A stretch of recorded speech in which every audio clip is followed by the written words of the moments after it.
Hey guys, Predzla here. Welcome back to another video. In this video, I will be reviewing the Playmates Toys Godzilla vs. Kong 6-inch Kong with battle axe. First, we will be going over the accessories right here. The only accessory that the figure comes with, unless you count the battle damage as an accessory. So we'll set Kong to the side. And this is the infamous axe. Looks really cool. The paint on the axe, it could be better.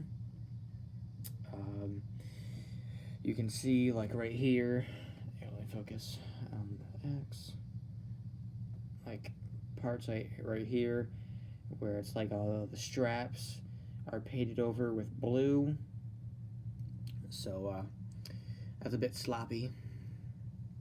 The bone, I feel like, is the correct color, but I feel like the strap could have been possibly a gray, but that is something that I could repaint, but I don't know, I don't really feel like doing that at the moment since I have so many other projects that I'm working on. And I wonder what blue they used for this. I think neon blue or something like that. But yeah, it's a pretty cool axe.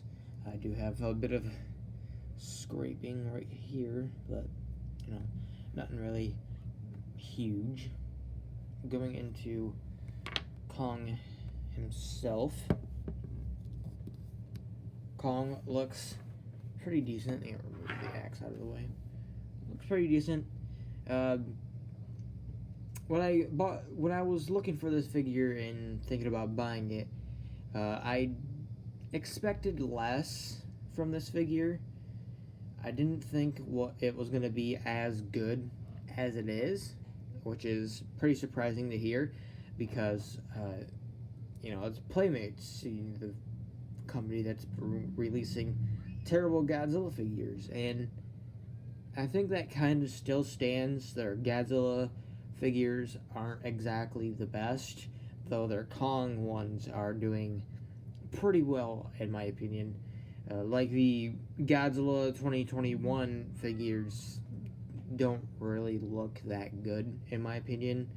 And I won't be picking up any of those, really, because, it's basically the same design that we see in the King of the Monsters, so I really have no reason to do so. But if anything else comes out from Playmates from Godzilla vs. Kong that is interesting, I'll definitely pick it up, but this will probably be the only figure I get from Playmates, unless I find one that's like on clearance and I buy it. But yeah, the design, I can't say if it's accurate. It looks good. The fur looks pretty good. The face looks okay. It's not perfect. The teeth aren't. It's not. It's not gonna be perfect. It's a $10 figure. What do you expect? I'm not sure if the paint is accurate. I feel like this and like the face, like the skin tone, should be a bit more lighter, like a kind of like a dark gray instead of pure black. But it's whatever. It might be how it is in the film. I have no clue. The only really image that we have of Kong is the from the back of the giant Godzilla and Kong Playmates figures, and in that image there is light shining on Kong, so there's no really saying what Kong looks like on that part of the body. The fur looks pretty cool. They did some like weird dry brushing effect with black.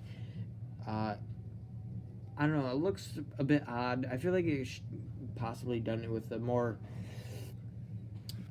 here, if I can zoom in, not the light shining on it. There we go. I feel like it would have been better with a more darker brown instead of pure black, but still cool. The scars look really good. details look pretty good. Some parts, like right here, is a bit smooth. They didn't really do too much on the back, though they did keep the details going, so that's pretty good. Next we'll go into articulation. The articulation is actually surprisingly pretty good. The arm can go up like that, can go in like that, full 360, and then right here you get a bit of a swivel, and then you can bend the elbow just about 90 degrees, and you can also bend it back so you can make Kong break his arm. And at the wrist swivel like that,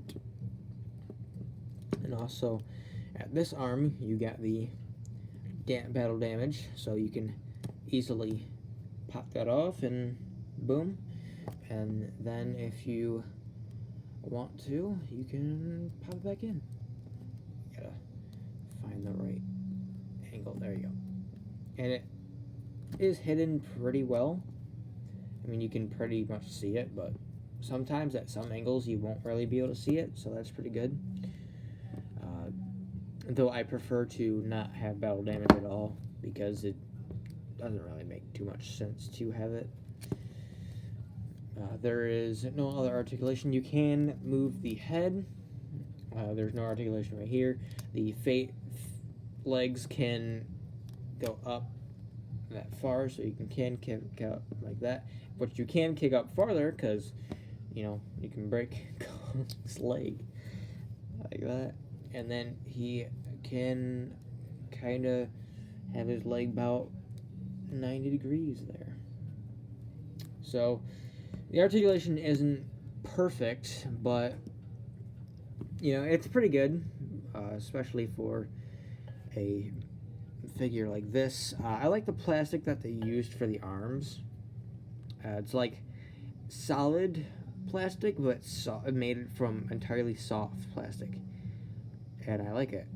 And then you also used it for the hands, the head a little bit, and then the feet and the legs. But they didn't do it for the body. The entire body is hard plastic, which is fine. But I like the plastic that they used for the arms. I kind of feel like that's a pretty sturdy plastic, and I feel like that could be a plastic that many companies could use to get better solid figures. But I would imagine it might not work for figures that have highly articulation, which this is of course not the case. But like I said, articulation is pretty good. And then you can of course get the axe in the hand. It is a bit tight, so just kind of have to squeeze it in there, and then, you know, there you go. Go chop some Godzilla. We're gonna have some Godzilla steaks today. It's a pretty good toy. And I'm pretty sure, yeah, this is my only Kong figure I own, so I'm actually impressed with this figure. Personally, I would give it a about of a 8 out of 10, maybe 8.5 out of 10. You know, minor issues don't really make too much of a difference, because it is only $10 for this figure. So if this was $20, then I would probably give it a much lower scoring. But for a $10 figure, it isn't that bad. I actually have been enjoying this figure. I've been messing around. I haven't really done any photos with it, but maybe I'll do some later on. But I've been pretty busy doing a bunch of stuff, so I might not have time to do it. But that is it for this video. I hope you guys enjoyed, and if you want to get this figure, if you see it in Walmart, I would recommend it. It's a pretty cool figure to have. Any other figure I would recommend from any of the other line, maybe the Skullcrawler. I personally won't be getting it because I don't really care too much about the Skullcrawler. If it was maybe an SH Monsearch figure, maybe, but I don't know. And I don't really care about any other Godzilla vs. Kong figure from Playmates. so far. If anything else comes out in the next few months that is pretty good, then if I like it, I'll pick it up. But so far, I will be waiting for my SH Monster Arts Biolante special colored version, because I did order that. So two more figures for the year, and that'll probably be it. But anyways, thank you guys so much for watching, and I'll see you next time.